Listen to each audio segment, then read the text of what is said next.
Okay, just a couple of things at the top here. You hopefully have seen a statement we just put out by the Secretary condemning yesterday's terrorist attack in Abu Dhabi that killed 3 innocent civilians and targeted civilian infrastructure. We remain committed to the UAE's security and ability to defend itself. We stand united with our Emirati partners in defending against all threats to their territory. And then last week, I think you may have seen Secretary Austin designated the Defense Microelectronics Activity as a Center for Industrial Technical Excellence. This designation allows greater utilization of small runs of DoD critical microelectronics and semiconductors both inside and outside the DoD. It also allows the use of public-private partnerships that provide opportunities to promote partnering agreements between depots and private industry. Microelectronics, I think, as you all are aware, is a DoD critical mission area, enabling many key weapons systems, and we think this is a positive step forward to help ensure that critical mission area stays relevant and viable into the future. And with that, we'll go to questions. Bob, I think we got you on the phone. Yes, thank you, John. A couple quick questions. The statement on the Abu Dhabi attack says the U.S. is committed to helping UAE defend itself. I'm wondering if you can put something concrete behind that. Is there some consideration of increasing some sort of air support, air defense support, I mean, or something of that nature? And the second question regarding Ukraine. So where do things stand right now in terms of plans for further arms transfers to Ukraine or perhaps increasing in-country training, that sort of thing? Yeah, Bob, thanks. On UAE, I don't have any additional announcements to make today. I think, as you know, we have a very robust defense partnership with the UAE, which does include foreign military sales of various different types of weapons and platforms. And so that will continue, of course.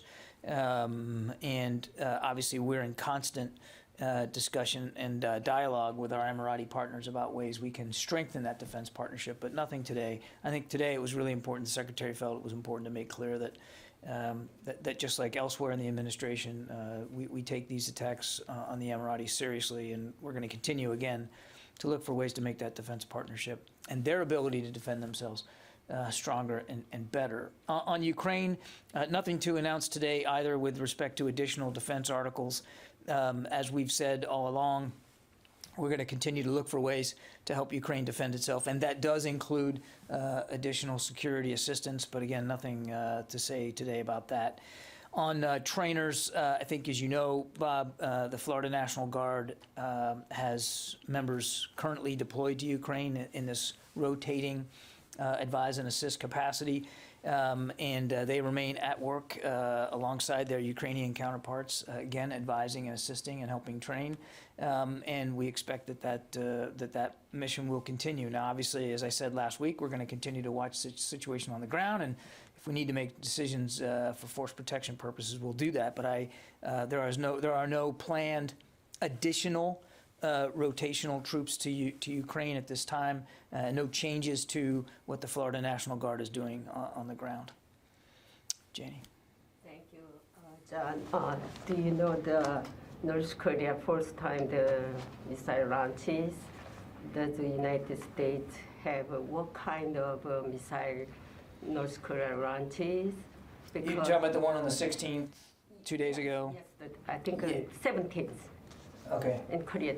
A couple of days ago. Anyway, we've assessed them as ballistic missiles, and we're still running the traps on that. So I don't have more detail than that. South Korean defense ministry said that attempts Army tactical missile system KN-24. Are you confirm that? No, I cannot. Because South Korean defense minister, they announced yesterday that, and also South Korean Minister of Defense announced that North Korea's recent missile launches assessed as a threat and a serious military threat to ROK. My question is, are you devaluing these missile launches because they don't threaten United States? Are we what about these launches? What was the verb you used? Yeah, devaluing. Devaluing. Yes. We're not devaluing anything, Janie. Not at all. And we have a treaty alliance with the Republic of Korea. We have actual, tangible security commitments to the defense of South Korea. We take that very seriously. So there's no devaluing and at all. We're obviously, and we have as an administration, condemned these missile launches and called them out for what they are. Clearly violations of various UN Security Council resolutions and dangerous to the region, certainly dangerous to our allies and partners, and we're taking that very seriously. There's no devaluing of anything. Because Indo-Pacific commander always said that where U.S. is not threatening, so as far as We're not what? Indo-Pacific statement, commander statement about the North Korean missile launches, they said that there's no threatening the United States. So that means our neighbor alliance countries so concerned, so worried about the North Korean missiles. But it seems like if North Korea not threatening the United States, you don't care, right? No, that's not true. That's not true. And I would encourage you to look at the rest of the statement that the Indo-Pacific commander continues to put out in these cases. I mean, he talks about the destabilization to the region and the threat that it poses to allies and partners. In this case, or in that case, he wanted to make clear, I think, to the American people, which they have a right to know if these things are posing a threat to the homeland. But I think you can, again, go back and look at his statements, and he's very clear about the threat that this program continues to pose, not only to our ally in South Korea, but to others of our partners in the region. And we're not, we're continue to take this threat and this improving program of Pyongyang's very, very seriously. Missile is interceptable or not? I'm not going to get into any more specifics of our assessment on these individual launches from the podium. I won't do that. Thank you. Pierre? Thank you. Do you assess that the attack yesterday on the United Arab Emirates was a threat to U.S. soldiers and U.S. citizens in the area? It was certainly a threat to our Emirati partners, and that's enough. But we know of no U.S. casualties as a result of this, and we're still taking a look at the attack itself. So it's difficult to say positively that there was no threat to U.S. Personnel or American citizens on the ground. It was clearly designed to go after this particular facility. We understand that the U.S. facilities in the United Arab Emirates and maybe also in Qatar were able to detect the attack. Why is it that nothing has been done to stop it? Again, I'm not going to get into the operational TikTok here, Pierre. We continue to work with our partners in the region to make sure that they have robust enough capabilities to help defend themselves, and that includes the ability for early warning and indications. As we've seen, even in places where we ourselves are attacked by these UAVs, even the best of systems isn't necessarily going to get every single individual threat. And we continue to see, in this case it was the Houthis, supported by Iran, but we continue to see in Iraq and Syria, militia groups supported by Iran sort of choose this tactic, this way of conducting attacks using UAVs, and it's an evolving threat, and that we are constantly trying to make sure that we can stay ahead of. But it's a difficult threat to constantly make sure you can stay ahead of. So while we'd love to say, we have 100% coverage in every single one, that's going to be a very difficult thing to achieve as the threat continues to evolve, and evolve, quite frankly, Pierre, in real time. Yeah, Fadi. Okay, John, so you just said that the Houthis, supported by Iran, were behind this attack that Secretary described as terrorist. However, he did not assign any blame. He didn't mention the Houthis. So first, are you, based on your assessment, are you confirming that the Houthis actually... I think I've spoken pretty clearly to it. So okay, and based on that, are you able to say whether the weapons used, the system used in this attack and the type of the attack mark any development in the Houthis' capabilities? I'm not going to get into intelligence assessments, Okay, Bobby. were the U.S. forces stationed in Al-Dhufra Air Base in the UAE able to share any early warning with their Emirati? I'm not going to talk about operational details. Is the U.S. Last question, since I'm not getting answers. No, you're getting answers. I'm answering all your questions. I'm not sharing. You're not sharing anything. That's the answer. So,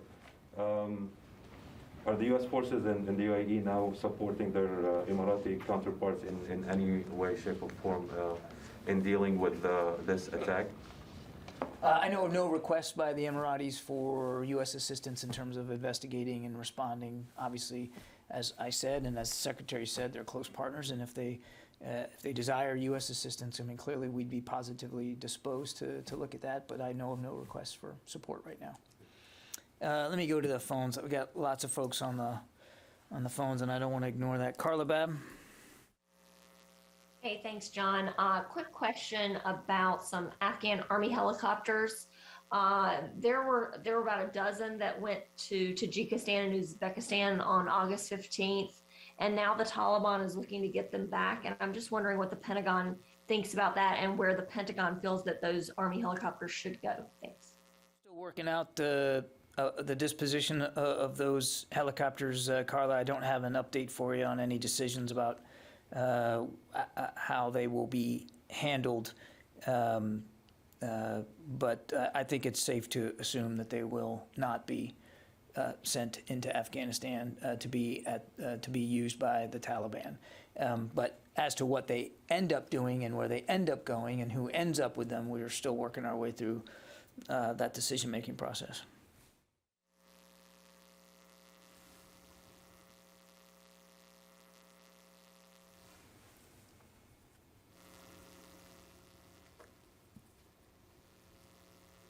Sylvie, you there? Hello, yes, sorry, I didn't hear you were calling me. Russians have announced that they are going to start new exercises with Belarus. Do you assess that there are some military troops movements near the border which are consistent with these exercises, and what is your comment? Yeah, I try not to comment for the to the operations and exercises of another country. They can certainly speak for themselves in that. What I would tell you, Sylvia, is we continue to see a sizable force presence by the Russian armed forces in the western part of their country, around the eastern border and northeastern border with Ukraine. It continues to be concerning to us. There's no sign, no indication that the Russians are willing to de-escalate. And as we said, well, as our diplomat said more than a week ago, that one of the things that we were willing to talk to the Russians about was changing the scale and scope of our exercises if and only if there was going to be reciprocity on the Russian side. Again, we see no signs of de-escalation, so we're going to continue to try to pursue the diplomatic path, and as an administration, make sure that we're ready should that path fail and should there be another incursion of Russian forces into Ukraine. Oren? You've been watching Russian movements now for a few months. Is it any clearer what President Putin's goal is here, and what other options do you have either to deter Russian action or respond to it, if you could detail any of that, and then a follow-up? I think it would be difficult for us to say with specificity and certainty what we know Mr. Putin is driving at here, what his actual goals are. He clearly is building up a force posture there that provides him multiple options. It's just difficult to know right now what options he's going to choose. And we still don't believe that he's made a final decision. Of course, the option that we would prefer is for him to de-escalate, to take the tensions down. And of course, one of the easiest ways to do that would be to remove some of that force presence. That's not happening. And I'm sorry, you had another. I missed another one. What other options does the U.S. have either to deter or respond? So look, I think the president has spoken to this very, very clearly about severe consequences, and that includes in the economic domain. And I obviously won't speak to that with great specificity here from this podium. What we are prepared to do, and what we've said publicly, is if there's another incursion and if our NATO allies request capabilities and support and resources for their reassurance as part of NATO, we will be positively disposed to consider those requests and to see what's possible. And so we're ready to do that. We've thought through various permutations here, and we're ready to do that if asked. One more quick question. Russia's demands, if I'm not mistaken, also included demands of Scandinavian countries not joining NATO, NATO not moving eastwards, for example, with Finland. Yeah. Is there any concern or suspicion that a Russian move on Ukraine might be accompanied by some sort of action against Finland or other countries there? I wouldn't speculate. That's that's a couple of jumps ahead of where we are right now, Oren, and I wouldn't speculate. I certainly won't speak for Russian intentions here. We're focused on the issue at hand, which is making sure that Ukrainian sovereignty is respected, that there's not another incursion, and trying to find a way, as an administration, finding a way to diplomatically de-escalate this. And we still believe that there's room for diplomacy. We've heard the bluster and the rhetoric out of the Russian side. We still believe that there's room for diplomacy to succeed here. And here at the Department of Defense, we want to provide all the time and space that can be provided to our diplomats to do that. Let's see. Mike Brest, Examiner. Thanks, Mr. Kirby. Two quick questions. The cigar report that was declassified today, I was wondering if you wanted to comment on that, specifically as it relates to the Afghan Air Force's inability to sustain itself without U.S. assistance. So, I mean, we're aware of the Special Inspector General's recent re-release of a newly declassified report from January 2021 on the status of the Afghan Air Force. And I would remind this was from January 2021, which also included data that was well before that time frame. And what remains clear is our longstanding insistence and open acknowledgement of three key tenets surrounding the importance and the long-term viability of what was the Afghan Air Force, the important role that they had in supporting the ANDSF on the ground, the need and the importance that we recognized of continued funding and maintenance, logistics and training support, which again, Special Inspector General found as well, and the challenges, of course, faced with continuing such support amidst a withdrawal of on-the-ground forces. The specific challenges that were presented in this report were well known to us. In fact, were being actively addressed by the department and our coalition partners as presented by the responses that we issued to the Special Inspector General's three main recommendations. And these were responses made by Headquarters U.S. Forces Afghanistan, the Combined Security Transition Command Afghanistan, and NATO Special Operations Command Afghanistan. What we said at the time, nothing changes about that. As we were heading into the summer, it was an Air Force that we and our coalition partners helped make much more capable. That they were flying the majority of missions in support of their troops on the ground, that was also true. And that they had capabilities far more advanced than they had ever had before, and that the United States was going to continue. This was the original plan, of course, was to continue our support for the Afghan Air Forces. So we absolutely recognized the shortcomings and the issues that the Special Inspector General made back in January of 2021. We were addressing those, and we made we made it very clear that we were going to continue to try to find ways to make the Afghan Air Force even better. Tony Capaccio.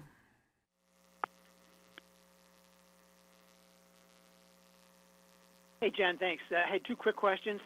One on DoD health issues. Is there a contemplation of going to health condition Delta? And what are the personnel implications if you go to health condition Delta? There's no plan right now to go to Delta, Tony. I don't have a list of the criteria of what Delta would require, but we can certainly get that for you. That's easy. I just don't have it with me, so I don't want to speculate. Obviously, it would. It's more severe, more strict restrictions on people here at the Pentagon.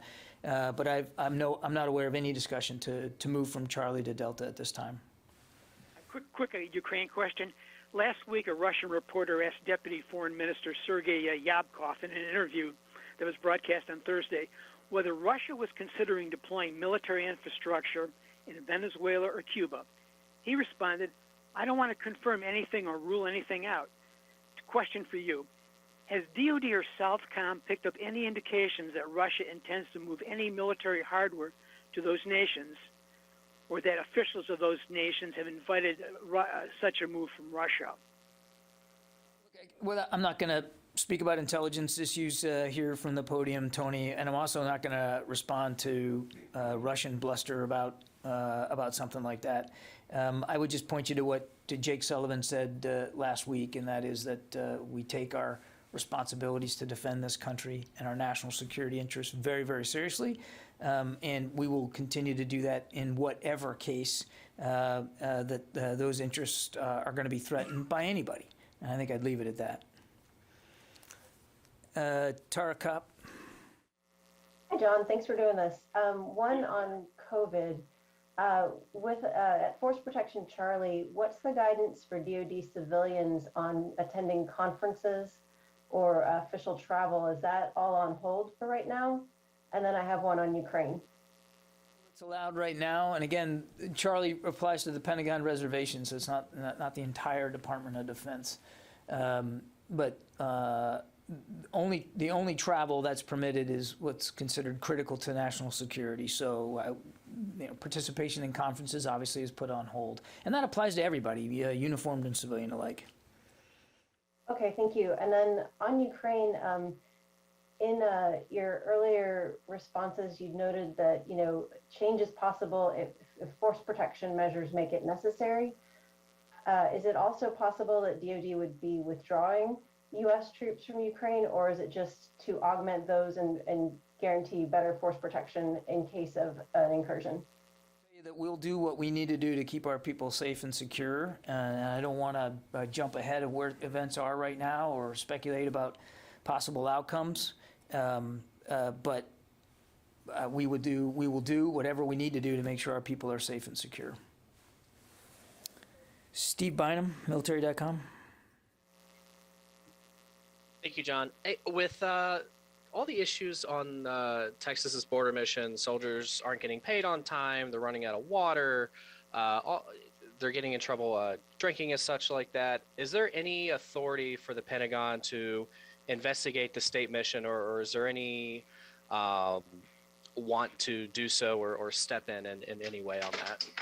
Not aware of any effort to investigate the border mission that the Texas governor has ordered his National Guard under his authority to conduct. I'm not aware of it. Obviously, we've seen the press reporting about some of the issues there.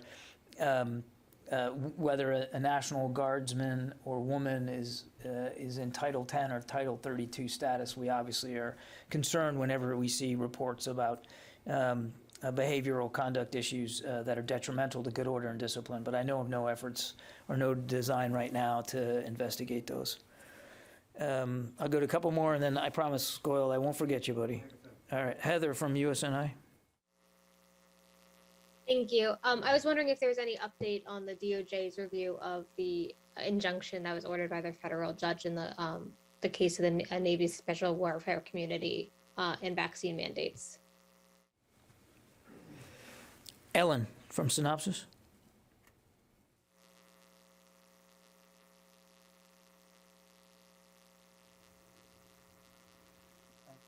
Couple more seconds there, Ellen.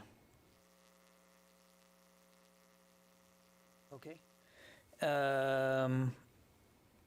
Let's see. Kelly from Nexstar. Hi, John. Can you hear me okay?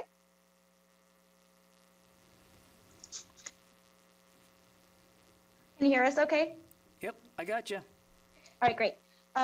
Just an update since Friday regarding the false flag intelligence. Is Russia making any other movements to provoke an invasion? Any kind of intelligence that you're seeing that you could share? Yeah, again, we're mindful of being careful about talking about specific intelligence. I would tell you, again, without getting into too many details, we continue to be mindful of indications that the Russians will look for opportunities for what we call false flags to create the appearance of or an impetus for, a pretext for them to launch an invasion. So what we talked about last week, we still believe is valid, but I simply wouldn't go into more detail than that. Jared Suba.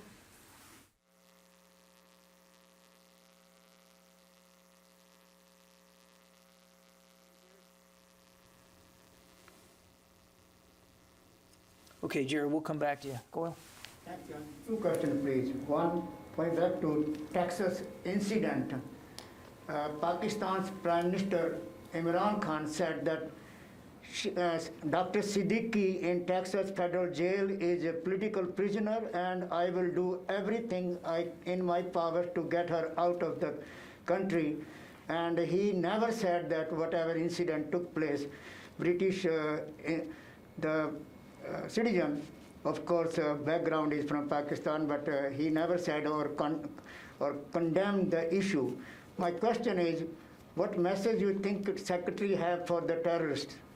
Or do you believe, I'm sorry to interrupt you, do you believe this is a political jail for her for 83 years, and she was, of course, caught in Afghanistan for doing some terror activities? Yeah, the department's not going to weigh in on a legal law enforcement issue, Goyle. I think you can understand that. We take very seriously our responsibilities to defend this country, our national security interests, and our people, and that does mean continuing to conduct counterterrorism operations where and when needed, and that's our focus, and we're going to continue to do that. The only thing I would say about the events in Texas is to I think, and you just have to, when you look at it, just congratulate those law enforcement personnel, the FBI, local law enforcement, who work so efficiently and so well to get everybody out safely. I think that's remarkable, and we obviously extend our thoughts to the community there, as well as specifically the Jewish community. So, but beyond that, I think we'll let the Justice Department speak to this. And John, going back to Afghanistan, Afghanistan's newly Taliban government is seeking recognition from the military and other powers and countries to recognize them, but at the same time, what promise they made, the Taliban government, to the Pentagon and to the global community, they are not holding their promises, and they are still after the innocent women and children and all that. So what my question is, you think Pentagon is going to recognize them as far as military power is concerned, or military support is concerned? And again, what is the Secretary's message for the Afghan Talibans as far as supporting terrorism? State recognition is not the purview of the Department of Defense, so I'd refer you to our colleagues at the State Department to speak to that. The Taliban have not been recognized as the official government of Afghanistan. And what we would say is, I think what everybody has said across the administration, that we want to see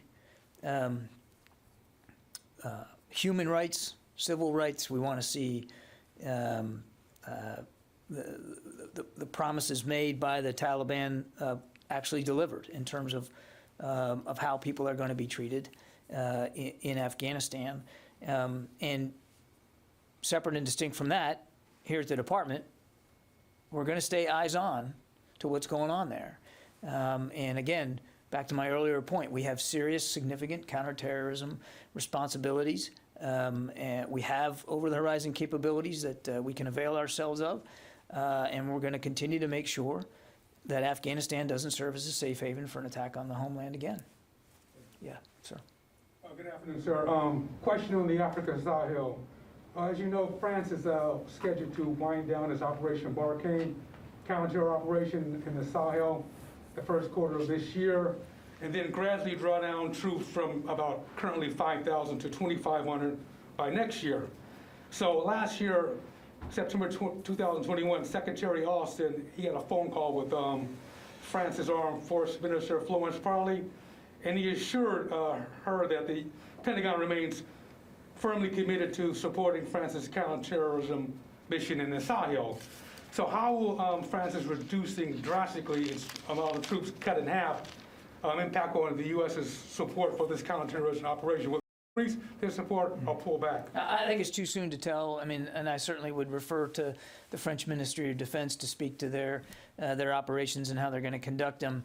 But nothing will change about our commitment to continue to support France in these efforts. So broadly speaking, that doesn't change. How they change their footprint or their operations is really for them to speak to. But the Secretary was very clear, and we've been consistent. We're going to continue to support them as they need it. And as their needs change, regardless of footprint, and as their needs change, we'll adapt our support to best meet their requirements. And frankly, ours too, because we have a shared security interest in dealing with terrorism threats there in the Sahel. Does that answer your question? Okay.